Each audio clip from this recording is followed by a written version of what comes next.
NPCI সার্ভারের সমস্যার কারণে ডিবিটি লিঙ্ক করতে পারছেন না। কিভাবে ডিবিটি লিঙ্ক করবেন চলুন সম্পূর্ণ স্টেপ বাই স্টেপ দেখিয়ে দিচ্ছি এই ভিডিওতে। ওমাং অ্যাপসের মাধ্যমে কিভাবে ডিবিটি লিঙ্ক করতে পারবেন চলুন দেখিয়ে দিচ্ছি। প্লে স্টোরে গিয়ে ওমাং অ্যাপসটি প্রথমে ডাউনলোড করে নেবেন। আমার যেহেতু ডাউনলোড করা আছে তাই আমি ওপেনে ক্লিক করছি। ওপেনে ক্লিক করার পর তারপরে এখানে সার্চ বাটনে গিয়ে সার্চ করব। এখানে গিয়ে সার্চ করব আধার সিডিং, আধার সিডিং ভারত আধার সিডিং, এই অপশনটাতে ক্লিক করব। অ্যাড আসতে পারে, অ্যাডটাকে স্কিপ করে দেবেন। তো এখানে এনপিসিআর জুম করে দেখিয়ে দিচ্ছি। এখানে এনপিসিআর এই পোর্টালটা খুলে যাবে।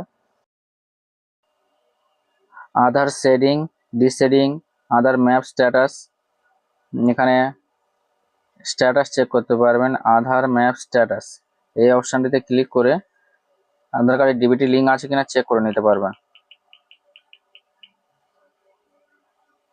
তারপরে এখানে ক্যাপচা দিয়ে তারপর চেক স্ট্যাটাস এই অপশনটিতে ক্লিক করবেন।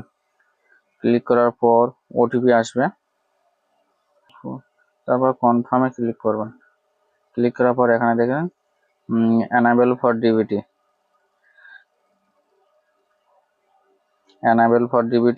এখানে দেখুন ডিবিটি লিঙ্ক হয়ে আছে। ঠিক আছে, যাদের ডিবিটি লিঙ্ক করা নেই তারা কিভাবে করবেন, তারপরে এখানে গিয়ে সার্চ করবেন Aadhaar seeding and deseeding, Aadhaar seeding and deseeding, এবং এই আধার সিডিং ডিসিডিং ওই অপশনে ক্লিক করার পর এখানে দেখুন ইন্টার ইওর আধার নাম্বার, এখানে আধার নাম্বার দিয়ে দেবেন। ইন্টার ইওর আধার নাম্বার, এখানে আধার নাম্বার দিয়ে দেবেন। তারপরে এখানে সিডিং অপশনে ক্লিক করবেন।